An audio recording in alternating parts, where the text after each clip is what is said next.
Most people today are familiar with, or have at least heard of, the 2008 housing bubble, or its slightly lesser-known sibling, the dot-com bubble. These financial crises have been extensively covered, with countless analyses dissecting the reckless speculation and market manipulation that led to their collapse. But today, we're diving into two lesser-known, yet equally insane and consequential financial bubbles, the South Sea bubble and the Mississippi bubble. And here's the kicker. They weren't just happening at the same time, but right across the English Channel from each other, unfolding in parallel as Britain and France became swept up in speculative mania fueled by New World hype. The South Sea bubble. The South Sea Company was given a royal monopoly on trading rights with South America. However, in reality, the Spanish Empire controlled those trade routes, and due to bad blood from a war between England and Spain, the company was only allowed to send one ship a year, meaning the company had no way to generate profits through trade. But trade wasn't its real purpose. It was a financial tool designed to manage Britain's national debt. The plan was simple. The company would take on government debt, allowing individuals to exchange their holdings for shares in the South Sea Company. In return, the British government agreed to pay a steady 6% interest rate, far lower than what it had been paying private lenders. To finance this arrangement, the company was allowed to issue shares equivalent to the debt it absorbed. As the stock price soared beyond the original £100 per share, the company found itself with a surplus of stock, which it sold off for massive profits. This set off a frenzy of speculation.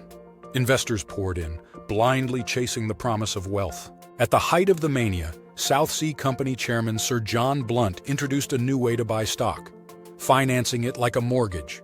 Investors could put down 20% and pay off the rest in installments every 2 months. If the stock price kept rising, they could sell their shares before the next payment was due, covering their initial investment and pocketing a profit. The result? People owned up to 5 times more stock than they could actually afford.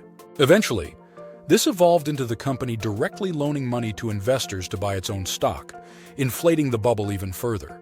At its peak in 1720, the South Sea Company was valued at £300 million, more than double the entire GDP of Great Britain at the time. Adjusted for inflation, that would be worth several $1 trillion in today's money. This staggering valuation was also 10 times the original amount of government debt the company had taken on. But like all bubbles, it couldn't last. As the stock price began to slide, panic set in. Investors rushed to sell off their shares, triggering a chain reaction that wiped out fortunes overnight. For those who had borrowed money to buy stock, the collapse was catastrophic. Many were left destitute, including Sir Isaac Newton, who had initially profited but later re-entered the market just before the crash. He lost what would be millions in today's money and famously lamented, "I can calculate the motions of heavenly bodies, but not the madness of people."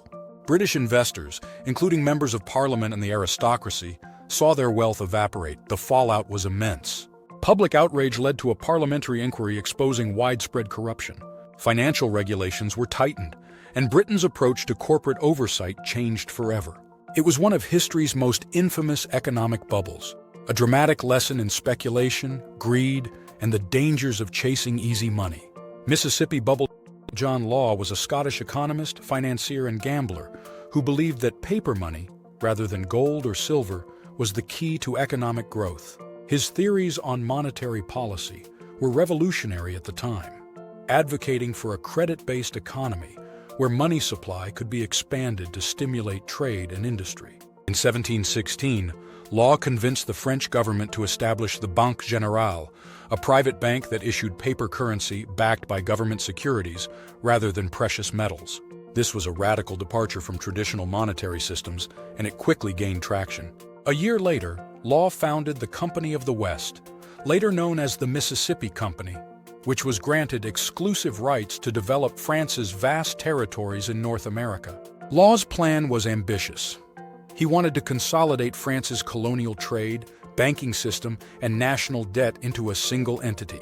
By 1719, the Mississippi Company had absorbed multiple French trading monopolies, including those for tobacco and the African slave trade, and was renamed the Compagnie des Indes, Company of the Indies. Law also took control of tax collection and currency minting, effectively placing France's entire financial system under his control. The Mississippi Company's stock price skyrocketed, driven by speculation and Law's aggressive promotion. Investors believed that France's North American territories were rich in gold and other resources, fueling a buying frenzy. At its peak, shares rose from 500 livres to 18,000 livres, far exceeding any realistic valuation. However, the promised wealth never materialized.